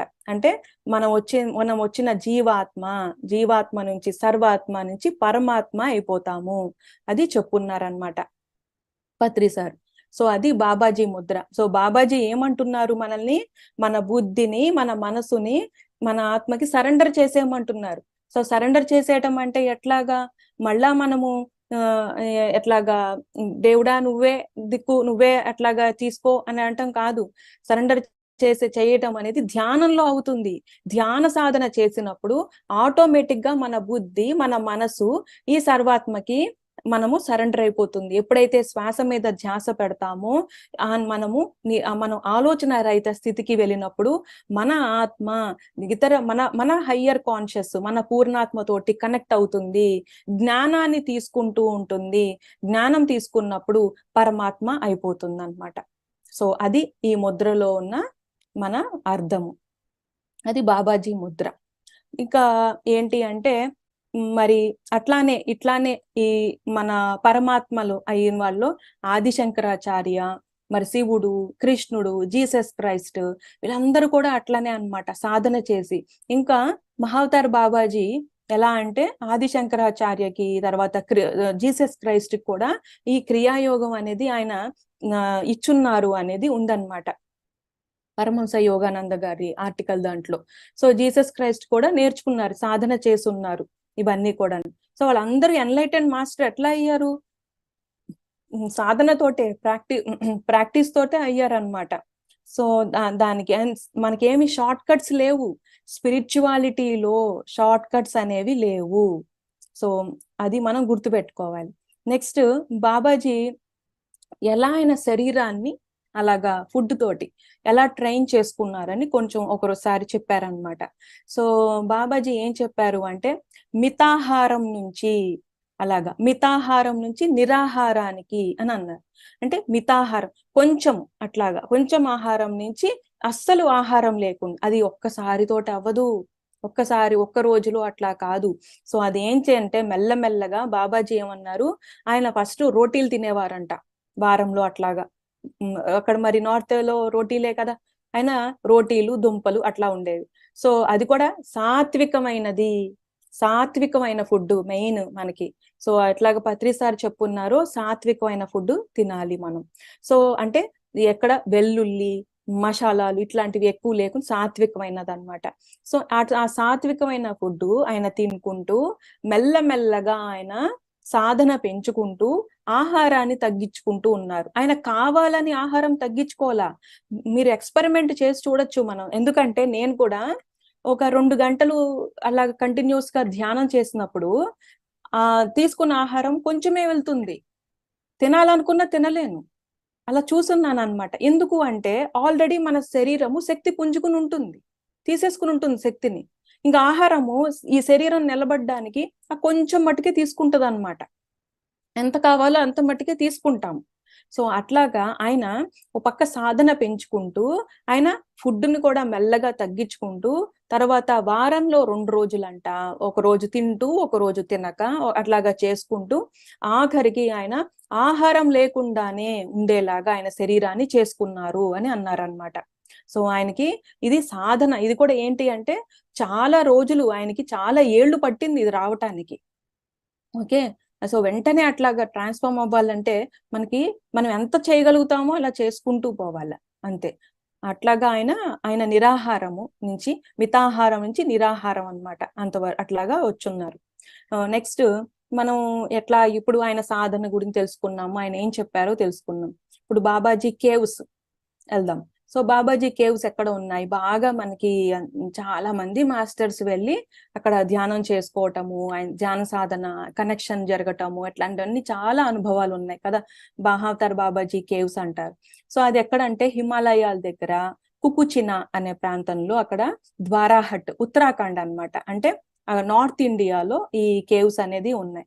అయితే మనకి చూసింది అక్కడ కేవ్స్ ఎట్లాగంటే ఆ గుహ అనేది చాలా చిన్నిగా అట్లాగా, నేను ఇంత మటుకు వెళ్ళింది లేదు, కానీ అంత విజన్స్ లోను కొంచెం అట్లాగా ఫొటోస్ అట్లాగా చూసున్నాను. అయితే అక్కడ ఏంటి అంటే చాలా కొంచెము ప్లేస్ ఉంటుంది, ఎవరైనా వెళ్ళుంటే గనక మీకు ఐడియా ఉంటుంది. ఒక 4-5 లోపల ఆ కేవ్ లో కూర్చునేలాగా. అది నాకు ఒకసారి రీసెంట్ గా విజన్ కనిపించి బాబాజీ ఏం చెప్పారు అంటే, ఈ కేవ్ అంటే చూసేది ఇంతే, కానీ ఇది అంత కాదు, ఇది ఇంకా చాలా ఉంటుంది లోపలికి అని. వాళ్ళ గోడ కట్టేశారంట లోపల కేవ్ కి. ఏం చేశారు, లోపలికి వెళ్ళిపోతున్నారు అందరూ, లోపలికి వెళ్ళి తిరిగి రావట్లేదు అనమాట, రాలేపోతున్నారు, దారి తెలియట్లేదు. ఎక్స్ప్లోర్ చేయడానికి వెళ్తారు కదా లోపలికి కేవ్స్ ఏమిటా అని, వాళ్ళందరూ తప్పిపోతున్నారు, వాళ్ళందరూ రావట్లేదు. అందుకే వెళ్లకుండా ఏం చేశారు, గోడ కట్టేశారంట. కానీ ఆ విజన్ లో చూపించారనమాట, అది ఎంత పెద్దదంటే పెద్ద మహల్ లాగా, అంత పెద్ద కేవ్ అన్నమాట, అది చాలా పెద్దది. సో అక్కడ ఆయన ఆ ప్లేస్ లో అది ఏంటి అంటే ఇంకొక వరల్డ్ ని కనెక్ట్ చేస్తుంది ఆ కేవ్. ఏంటంటే బాబాజీ ఒక గుహ ఏంటంటే ఇంకొక లోకానికి, అంటే ఇంకొక డైమెన్షన్ కి కనెక్ట్ అవుతుంది అనమాట అది చెప్పున్నారు ఆయన. సో అది చాలా, అది లోపలికి వెళ్లే కొద్దీ వెళ్ళి చాలా ఒక పెద్ద కొండని, చాలా పెద్ద కొండని ఒక గుహ కింద మారుస్తే ఎలా ఉంటుంది, ఇంకా మాటల్లో చెప్పలేంత స్పేషియస్ గా ఉంటుంది. ఒక మనిషి ఇక్కడ నిలబడుతుంటే ఇంకొక మనిషిని నేను చూడలేకపోతున్నాను, చాలా దూరంగా చిన్నగా ఉన్నారనమాట, అంత విస్తారంగా ఉంటుంది. ఆయన శిష్యులు కూడా అందులో చాలా మంది ఇప్పటికీ అట్లాగా ఉండున్నారు. సో అది మహావతార్ బాబాజీ కేవ్ ఒక ఎక్స్పీరియన్స్ అన్నమాట. సో అంతే ఉంది అని పరిమితి అవ్వద్దు, అక్కడ ఇంకా చాలా పెద్దదన్నమాట మహావతార్ బాబాజీ కేవ్ అనేది. సో తర్వాత ఇప్పుడు భౌతికంగా ఆ కేవ్ వరకు చూస్తున్నాం. మరి బాబాజీ గురించి చెప్తున్నప్పుడు శంబాలా గురించి చెప్పకపోతే ఎట్లా, మరి చెప్పుకోవాలి కదా శంబాలా. సో ఏంటా శంబాలా? ఓకే, శంబాల లేకపోతే శ్యాంబాల అన్నట్టు కూడా అంటారు. సో ఏంటి అంటే ఆ శంబాల అనేది హిమాలయాల్లో ఇంకొక ప్లేన్ అన్నమాట. ఎలా కనిపించిందంటే నాకు ఒక హిమాలయాస్ కనిపించినాయి. అక్కడ ఏంటి అంటే ట్రాన్స్పరెంట్ గా ఒక ఒక ఒక ఒక ప్లేన్ అనేది ఉంటుంది. ప్లేన్ అంటే ఏంటి అంటే ఒక తలం అనేది మనకు కనిపించదు, ఈ మన భౌతికమైన కంటికి కనిపించదు అనమాట. అది ఆ ఎంటర్ అవ్వటము దానికి అంతా కనిపించదు. దానికి కూడా ఒక పెద్ద డోర్ ఉంటుంది అనమాట. పెద్ద మనకి మెయిన్ డోర్ ఎట్లాగో చాలా పెద్దదిగా అట్లాగా ఒకటి ఉంటుంది. సో అట్లా లోపలికి వెళ్ళటము, తర్వాత ఆయన ఒక రోజు 2-3 సార్లు అట్లాగా లోపలికి కనిపించడం జరిగింది అనమాట. నేను శంబాలాలోకి బాబాజీ తీసుకుని వెళ్ళటం జరిగింది. సో అక్కడ ఏంటి అంటే చూపించడం, అక్కడ చిన్ని కుటీరాలు ఉన్నాయన్నమాట శంబాలాలో, చిన్నవి. దాంట్లో ఏంటి అంటే కృష్ణుడు, జీసస్ క్రైస్ట్, మహర్షులు వాళ్ళందరూ కూడాను ధ్యానం చేసుకుంటూ ఉంటారన్నమాట ఆ కుటీరాలు ఎవరికి వాళ్ళు.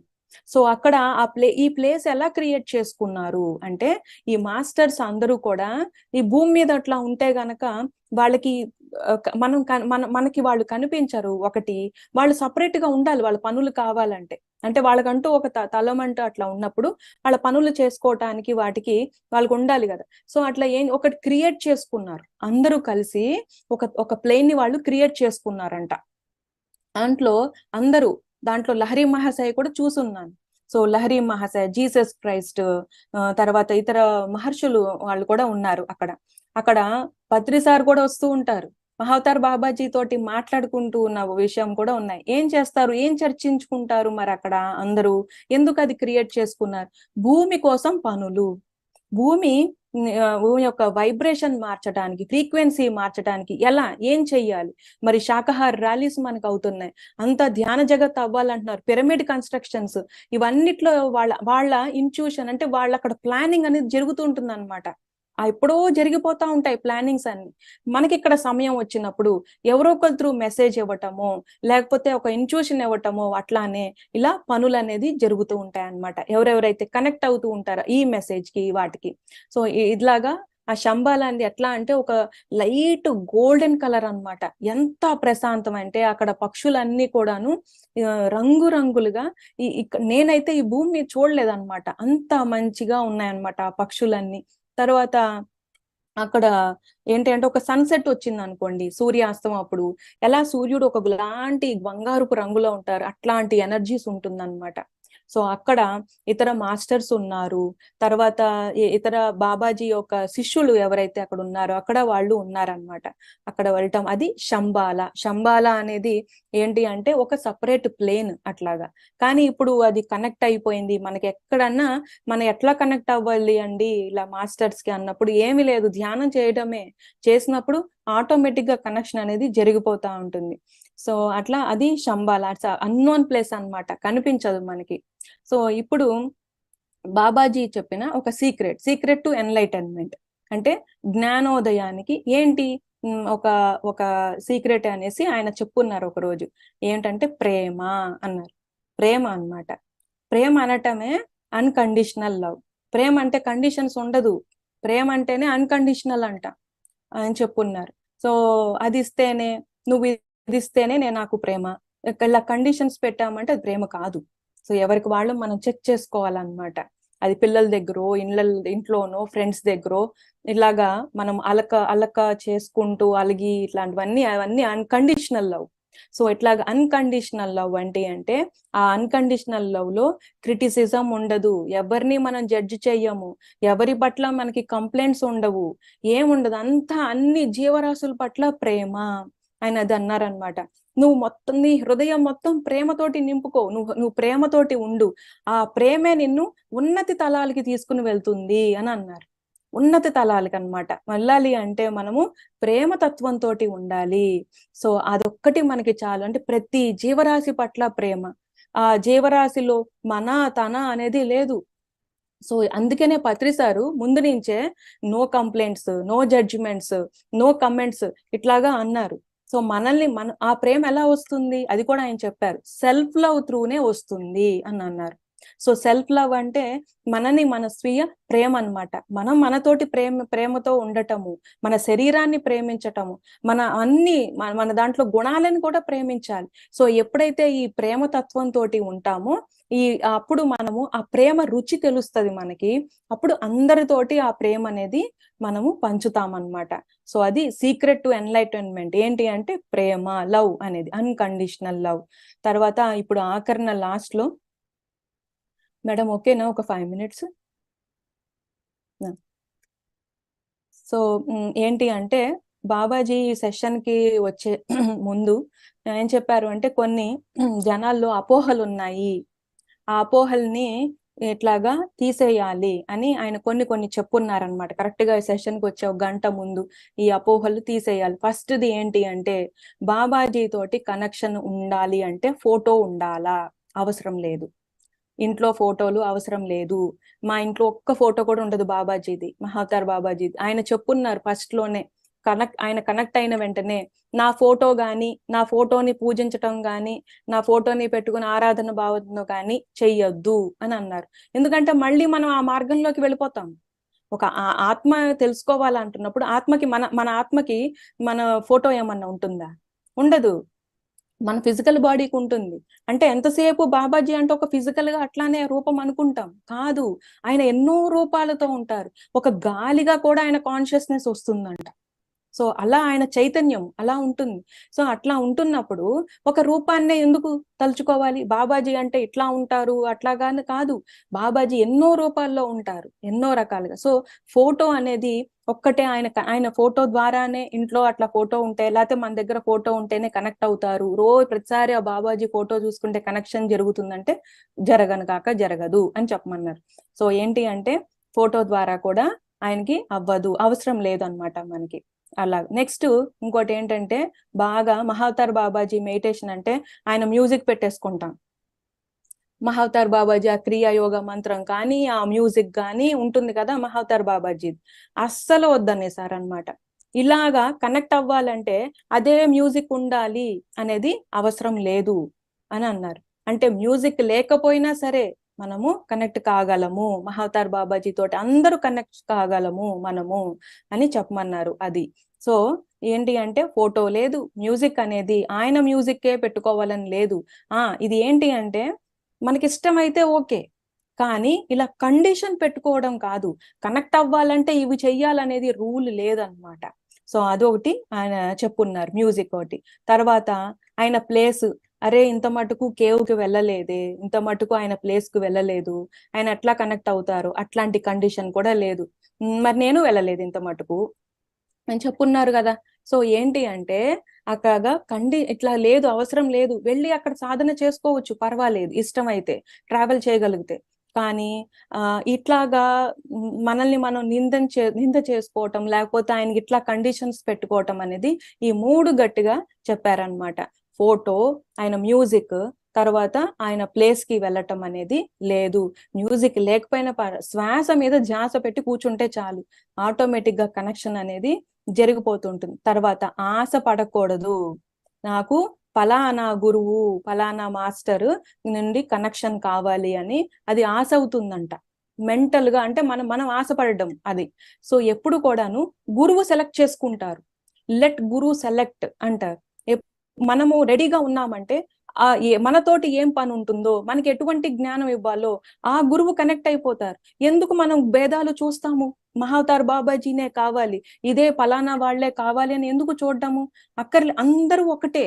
అందరూ చెప్పేది జ్ఞానం ఒకటే, కాకపోతే ఈ ఫలానా వ్యక్తికి, ఈ ఆత్మకి ఏ విధంగా చెప్పాలో ఆ పరమాత్మ కనెక్ట్ అవుతారు, అలా కనెక్ట్ అవుతారనమాట. ఇప్పుడు నాకు ఒక 6 నెలలు కంటిన్యూస్ గా బాబాజీ గైడెన్స్ వస్తూనే ఉంది, 6-7 నెలలు. తర్వాత కృష్ణుడు వచ్చారు, ఆయన కొన్ని మెసేజెస్ ఇచ్చారు. తర్వాత నెక్స్ట్ మళ్ళా తర్వాత హనుమాన్, సీతామాత. అంటే మనకి, నాకు ఒక్కటే అనుకుంటాను, ఎప్పుడు కూడాను మనకి జ్ఞానం కావాలి. గురువులతోటి ఏ గురువా అని కాదు, మనకి జ్ఞానం తీసుకుంటాం మనం అంతే. ఆ జ్ఞానాన్ని తీసుకోవటము, మనం ఎదగటం, మనం ఆత్మ ఎదుగుదల కోసము తప్ప గురువుల్ని సెలెక్ట్ చేసుకోవద్దు. ఇలాగ కావాలని పట్టుబట్టి, అంటే అట్లానే కావాలండి అన్నప్పుడు, పట్టుబట్టినప్పుడు అది ఎవరికి నష్టము? మనకే నష్టము. మన సాధన కింద పడిపోతుంది, ఆగిపోతా ఉంది అక్కడ. సో మనల్ని మనం ఎలో చెయ్యాలి, అలాగా చేసుకోవాలి. నెక్స్ట్ ఏంటి అంటే, బాబాజీ ఏం చెప్పారు అంటే, ఆయన అందరితోటి కనెక్టెడ్ గా ఉన్నాను అని చెప్పమన్నారు. సో ఆయన అందరితోటి కనెక్షన్ లో ఉన్నారు, అయితే మనకి తెలియట్లేదు, మనకి ప్రూఫ్లు కావాలి. బాబాజీ కనెక్ట్ అయి ఉన్నారంటే మనకి ప్రూఫ్ కావాలి అని అనుకుంటాం. సో అట్లాగా అది చెప్పమన్నారు. సో అందరితోటి ఆయన కనెక్షన్ ఉంది. బాబాజీ ఒక్కల్ని లేకపోతే లేకపోతే అందరు గురువులు అంతే, అందరితోటి కనెక్టెడ్ లో ఉంటారు. కానీ కొంతమందిని సెలెక్ట్ చేసుకుంటారు కదండి అని అంటారు. ఎవరైతే పని ఉంటుందో పని బట్టి వాళ్ళు సెలెక్ట్ చేసుకుంటారు. జ్ఞానం ఇవ్వటానికి సెలెక్ట్ చేసుకో. జ్ఞానం ఇవ్వటానికి మనం అర్హత పొందాలి, మనం సాధన చేసుకోవాలి. సో అట్లా మన మీద ఆధారపడి ఉంటుంది. కానీ ఏమన్నా పని ఉంటుంది, ఆ పలానా పని ఉంటుంది, ఆ పని చెయ్యాలన్నప్పుడు అప్పుడు వాళ్ళు కనెక్ట్ అవుతారన్నమాట. సో ఇది. So thank you so much. Thank you Anitha ma'am. Thank you so much ma'am. చాలా అద్భుతంగా చెప్పారు. ఎటువంటి జ్ఞానం అయితే అందాలో అందరికీ అది అందింది అనుకుంటున్నాము. మనకి సమయం తక్కువ ఉంది కాబట్టి ఇంకా తప్పదు, లేకపోతే మీ నుంచి ఒక గంట కాదు ఇంకా గంటలు వస్తూనే ఉంది. Thank you so much ma'am. బాబాజీకి కూడా ఎంతో కృతజ్ఞతలు. అందరూ చాలా బాగుంది అని చెప్తున్నారు. ఇంకా మనకి ఏకల్ ధ్యానం టైం అయింది కాబట్టి ఇంకా క్వశ్చన్ ఆన్సర్స్ లేవండి ఈ రోజు. మేడం తప్పనిసరిగా మీ డే టైంలో మేము ఇంకో సెషన్ తీసుకుంటాము, తప్పకుండా మాకు అవకాశం ఇవ్వండి. మేడం థ్యాంక్ యూ, ఈ అవకాశం ఇచ్చినందుకు బాబాజీకి, బాబాజీయే తర్వాత అందరు ఇక్కడ మాస్టర్స్ అందరికి, పత్రి సార్కి thank you so much. Thank you masters అండి. Thank you. నమస్తే. Thank you masters. మనకి ఏకతా ధ్యానం సమయము ఆల్రెడీ అయిపోయింది, కానీ మనం బాబాజీ నుంచి వస్తుంది అది ఇది అని చెప్పేసి మనం కంటిన్యూ చేస్తున్నాము. ధ్యానంలో కూర్చుండిపోదాం అందరం చక్కని సంగీతంతో. ఇక్కడ బాబాజీ ఏ మ్యూజిక్ అన్నది అక్కడ ఇది లేదు అని చెప్పారని మరి తెలుసుకున్నాము. చక్కగా ఎంతో నాలెడ్జ్ ఇచ్చారు. మనం ఏదైతే మనలో లోపాలు ఏమైనా ఉన్నాయో వాటిని అన్నింటినీ మనం సరి చేసుకోవాలి.